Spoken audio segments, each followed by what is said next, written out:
నమస్తే, నేను Prashanth. Welcome to Andhra Prabha channel. ఈరోజు మనతో పాటు ట్రెడిషనల్ హీలర్ ఆంజనేయ రాజు గారు అయితే ఉన్నారు. నమస్తే అండి. నమస్కారం అండి. నడుము నొప్పి అంటే ఒకప్పుడు 40, 50 ప్లస్ దాటిన వారికి నడుము నొప్పి అనేది ఎక్కువ వస్తుండే. కానీ అవును. ఇప్పుడు ఏంటంటే 20 ప్లస్ దాటగానే నడుము నొప్పి అబ్బాయిలు, అమ్మాయిలని తేడా లేకుండా అందరికీ నడుము నొప్పి అనేది చాలా వస్తూ ఉంది. అవును. సో అంటే ఇదంతా ఎలా వస్తుంది?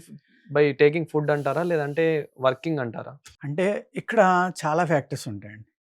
ఒకటి ఏంటంటే ఫుడ్. హ్మ్. మెయిన్ ఫుడ్డే. తర్వాత ఎక్సర్సైజ్. హ్మ్. వ్యాయామం లేకపోవడం. చెప్పాను కదా మీకు. నేను గత వీడియోలో ఎన్నో ఆటిల్లో చెప్పాను. అవును. ఏ విధంగానంటే వ్యాయామం లేకపోవడం వల్ల బాడీ చాలా ఇబ్బంది పడుతుంది. మజిల్ గ్రోత్ గానీ, ఎముకలు గట్టిదనం గానీ హ్మ్. ఏముండదు. అలాగే మనం తినే ఆహారంలో ఎటువంటి మినరల్స్ గానీ, ప్రోటీన్స్ గానీ ఉండట్ల. హ్మ్. ఎందుకంటే సాయిల్‌ని పూర్తిగా మనం స్పాయిల్ చేసేసాం.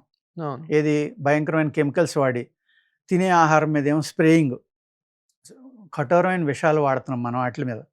వాడడం వల్ల ఏమవుతుంది, ఆ ఆహారాన్ని మనం డైరెక్ట్గా తీసుకుంటున్నాం. హ్మ్. ఇక్కడ డాక్టర్స్కి తెలియదు కదండి, వాళ్ళు వ్యవసాయం గురించి తెలీదు. వాళ్ళు ఏమని చెప్తారంటే పాలకూర తినండి, కాల్షియం ఉంది, ఓకే. ఆకుకూరలు తినండి మంచిది, వాటిని పారబోయటం అంటాం మనం. ఎలాగంటే పూర్వం ఏం చేసేవారంటే ప్రతి కూరని కూడా చిక్కుడు, ఆకుకూరలు ఇటువంటి వాటిని హ్మ్. నీళ్లు మరిగి నీళ్ళలో వేసి కొంచెం ఉప్పు కలిపి వేసి ఒక్క ఉడికిన తర్వాత తీసి వాటిని పిండేసి కూర వండేవారు. హ్మ్. ఇప్పుడు మోడర్న్ అలా పిండడం వల్ల ఏమవుతుందంటే ఆ ఉడకబెట్టడం వల్ల అందులో మనకు కంటికి కనపడిన సూక్ష్మజీవులు కానీ, పురుగులు కానీ, సాలి పురుగులు కానీ, సాలీళ్ళు కానీ ఇలాంటివి ఉన్నాయనుకోండి, చాలా విషాలు అవి. హ్మ్. అవి మన బాడీలోకి వెళ్ళకుండా ఉండడం కోసం ఆ నీళ్ళలో వేయగానే చచ్చిపోయి పక్క వస్తాయి, తీసేసుకుంటాం. అవును. శుద్ధి చేయటం అనుకోండి కూరని మీరు. హ్మ్. ఎప్పుడైతే అలా చేసామో మనకి చక్కగా తినేవాళ్ళం. ఇప్పుడు డాక్టర్లు ఏమంటారంటే అలా చేయటం వల్ల మినరల్స్, ప్రోటీన్స్ పోతాయి. పచ్చికూర డైరెక్ట్‌గా కూర వండుకోండి అని చెప్తున్నారు. హ్మ్. మనకి వచ్చే కూరలు ఎలా ఉంటున్నాయంటే నిన్న ఈవినింగ్ స్ప్రే చేసి ఇవాళ మార్కెట్‌లోకి వస్తున్నాయి. హ్మ్. మనం డైరెక్ట్‌గా తింటే ఏమవుతుందండి, ప్రోటీన్ తినకపోయినా పర్వాలేదు, విషం తినొద్దు. అవును. అలాగే దాంట్లో కావాల్సిన కాల్షియం గాని, ఎముకలు అంటున్నారు మీరు. అంటే హ్మ్. నడునొప్పే కాదు, మోకాళ్ళ నొప్పులు అనుకోండి, ఇంకో అవును. నొప్పి అనుకోండి, కాళ్ళ మెడ నొప్పులు, నొప్పి కీళ్ళ అనుకోండి. నొప్పులన్నీ. ఈవెన్ 25 ఇయర్స్ వాళ్ళు ఎళ్లి మెడ నొప్పి అయిందైనా సరే ఎముకలు అరిగిపోయినాయి. హ్మ్. లేకపోతే ఇంకోటి అని చెప్తున్నారు. మోకాళ్ళ నొప్పి అంటేనేమో మోకాల్లో గుజ్జిపోయింది అంటున్నారు. హ్మ్. అంటే ఆ చిన్న వయస్సులోనే పోయింది అంటానికి కారణం ఏంటి అంటే ఈ కెమికల్స్. ఓకే. అదే విధంగా మనం ఆయిలు, నెయ్యి అనేది పూర్తిగా తగ్గించేసాం. హ్మ్. ఆ 2 తినటం వల్ల ఏమవుతుందంటే చక్కగా సరిపడి తినటం వల్ల మీ ప్రేగులు ఏయైతే ఉన్నాయో ఆటిలికి ఒక లేయర్ అంటుకుంటుంది. హ్మ్. ఈ జిడ్డు అనేది. మీరు తిన్న ఆహారంలో ఉన్న విషం ఆ బాడీ అబ్జర్వ్ చేసుకునే లోపల కిందకి దిగిపోతుంది. అవును. ఇప్పుడు మనం ఏం చేస్తున్నాం, మినిమమ్ అంటే మినిమమ్ ఆయిల్ తీసుకోవాలి. హ్మ్. మినిమమ్ అంటే మినిమమ్ నెయ్యి అయి మొత్తం మానేసినోళ్ళు ఎంతోమంది. హ్మ్. నెయ్యి తినేవాళ్ళు 150 మంది ఉన్నారనుకోండి. అవును. 45 మంది మానేశారు తినటం. అయినా నెయ్యిలో గూడా ఇప్పుడు కల్తీయే జరుగుతుంది గదా! కల్తీ మోస్ట్‌లీ. జరుగుతుందండి, మంచియి దొరుకుతాయి. హ్మ్. మంచియి దొరికినోళ్ళు ఇప్పుడు సపోజ్ పల్లెటూరులో ఉంది, ఒక గేదో, ఆవో పెంచుకుంటారు. అవును. వాళ్ళకి మంచి నెయ్యే దొరుకుతుంది కదా! ఆళ్ళు కూడా కొలెస్ట్రాల్ పెరిగిపోతే హార్ట్ అటాక్ వచ్చేస్తుందని తినటం మానేశారు. హ్మ్. తినటం మానేయటం వల్ల ఏమవుతుందంటేనండి, ఫ్యాట్ అనేది కూడా చాలా ఇంపార్టెంట్ అని ఇప్పుడు మళ్ళీ మోడర్న్ సైన్స్‌లోనే చెప్తున్నారు. ఓకే. ఎంతో కొంత ఫ్యాట్ ఉండాలి. అసలు ఫ్యాట్ లేకపోతే కూడా ప్రమాదం, బాడీ అబ్జర్వ్ చేసుకోదేమీనని. హ్మ్. ఈ పూర్వం ఏం చేసేవారండి, చక్కగా ఆముదం ఇచ్చేవారు కదా!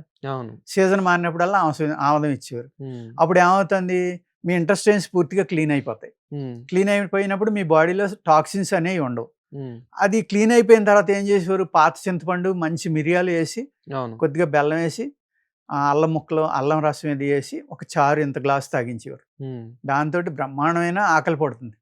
మనిషి తిన్న ఆహారం అరిగిపోవడం ఒకటి, ఉదయం లేవగానే మోషన్ అవ్వడం ఒకటి. ఈ 2 పర్ఫెక్ట్‌గా ఉన్న మనిషికి జబ్బులు రావండి. హ్మ్. మనం తిన్న ఆహారం అరగట్లేదు అంటే మనకు జబ్బున్నట్టే లెక్క కదా! ఆ!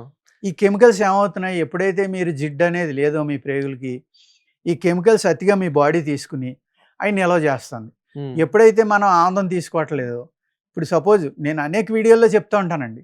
మనం మోటార్ సైకిల్ ఆయిలింగ్ చేయింతాం, హ్మ్. కార్ ఆయిలింగ్ చేస్తాం, ఓవర్ ఆయిలింగ్ చేయిస్తాం, లేదా బోర్ చేయిస్తాం. మన ఇంట్లో గోడలకి సున్నమేస్తాం. మనం హ్మ్. కూర్చొని సోఫాను దులుపుకుంటాం. పొట్టన ఎప్పుడైనా దులిపామా? ఆ పొట్టని క్లీన్ చేయడం అనేది మానేసాం మనం పూర్తిగా. అవును.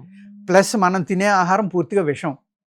అది స్ ఇయర్స్ టుగెదర్ మీ పొట్టలో ఉండిపోవడం వల్ల ఏమవుతుంది, ఆ ఇంటెస్టైన్స్‌లో ఉన్న లేయర్‌ని పాడు చేసి అది బాడీలో అన్ని చోట్లకి వెళ్ళిపోతుంది. హ్మ్. వెళ్ళిపోవడం వల్ల ఏమవుతుందంటే మీ జాయింట్స్‌లో ఉన్న గమ్ము గాని, మీ జాయింట్స్‌లో ఉన్న బ్యాక్టీరియాని గాని చంపేయడం వల్ల ఈ చిన్న ఏజ్‌లోనే కీళ్ళ నొప్పులు, మోకాళ్ళ నొప్పులు, నడుము నొప్పులు ఈ ప్రాబ్లమ్స్ అన్నీ వస్తున్నాయండి. సరే అదే అంటే ఇప్పుడు ఎవరికైతే ఈ నడుము నొప్పి, కీళ్ళ నొప్పి, కాళ్ళ నొప్పి వచ్చిందో డాక్టర్ దగ్గరికెళ్తే కంపల్సరీ ఆపరేషన్ చేయాల్సిందే అని జెప్పేసి చెప్తూ ఉన్నారు. అవును. ఇది వితౌట్ ఆపరేషన్ ఆయుర్వేదిక్‌తోని క్లియర్ చేయొచ్చంటారా? అనేక రకాల మందులున్నాయండి. అనేకం ఉన్నాయి. క్రీమ్స్ హ్మ్. ఉంటాయి. అలాగే ఆయిల్స్ ఉంటాయి. ఫుడ్‌లో మార్పులు చెప్తాము. హ్మ్. ఇక్కడ పాజిటివ్ నేచర్ తోటైతే మీకు మందనేది పనిచేస్తుందండి. హ్మ్. దాన్ని కొంతమంది మాకు పేషెంట్‌లొస్తారు. మాకు టాబ్లెట్లండి, క్యాప్సూల్స్ అండి, పౌడర్ ఇస్తారా? చేదుగా ఉంటుందా? కషాయం ఇస్తారా? అయి మేము తాగలేమంటారు. హ్మ్. జబ్బు సుఖం కోసం రాదు కదండీ! అవును. జబ్బొచ్చినప్పుడు ఏది ఇస్తే అది తీసుకోవాలి. అది తీసుకున్నప్పుడే మీకు ఆ వ్యాధి అనేది కంట్రోల్ అవుతుంది. హ్మ్. అలాగే ఫుడ్డు. మేము పచ్యం చేయలేమంటారు. పచ్యం చేయలేకపోతే వద్దమ్మా రావద్దు. మీకు మందులు ఇవ్వలేము మేము. హ్మ్. తగ్గదు మీకు. తగ్గనప్పుడు ఎందుకు మీ దగ్గర డబ్బులు తీసుకోవడం, మీరు నెల నెల మా దగ్గరికి రావడం. ఈ అమృతం ఈ ఆయుర్వేదం అంటే. ఇది 10 మంది అర్హులు ఎవళ్ళున్నారో వాళ్ళకి ఉపయోగపడాలి మీకు కాదు. హ్మ్. అంచేత మీకు మందివ్వనమ్మా అని చెప్పేస్తాం క్లియర్‌గా. అవును. ఆ! అలాగా ఏంటి ఇక్కడ పథ్యం అనేది చాలా ఇంపార్టెంట్ అండి. హ్మ్. జస్ట్ 3 పాయింట్‌ల్లో మీకు తెలిసిపోతుంది వాత పిత్త కఫాలు ఏంటి అనేది. హ్మ్. స్వీట్ ఇష్టం అన్నారనుకోండి వాళ్ళది వేడి శరీరం అని అర్థం. ఓకే. పులుపు ఇష్టం అన్నారనుకోండి వాళ్ళకి పైత్యం పిత్త శరీరం అని అర్థం. హ్మ్. అలాగే నాకు బాగా స్పైసీ తింటానంటే వాతం. అవును. ఎందుకంటే మన శరీరమే ఒక గొప్ప డాక్టర్ అండి. హ్మ్. ప్రతి మనిషి కూడా తన సిక్స్త్ సెన్స్ అంటే మీరు రోడ్డంట నడుస్తున్నారు. మీకు స్వీట్ అంటే అస్సలు ఇష్టం ఉండదు. చాలా చిరాకు. హ్మ్. సడెన్‌గా మంచి స్వీట్ తినాలనిపిస్తుంది. దాని ఓకే. అర్థం ఏంటండి? అంటే మీ బాడీలో గ్లూకోజ్ తగ్గిపోయింది. హ్మ్. తగ్గిపోయింది కాబట్టి మీ బ్రెయిన్‌కి బాడీ సిగ్నల్ ఇస్తే, మీ బ్రెయిన్ మీ నాలుకకి సిగ్నల్ ఇస్తే, మీ నాలుక ఆ స్వీట్ తినమని అడుగుతుంది. ఓకే. వెంటనే తినండి ఆ గ్లూకోజ్ ఫిలప్ అయిపోతుంది. మనం తినం.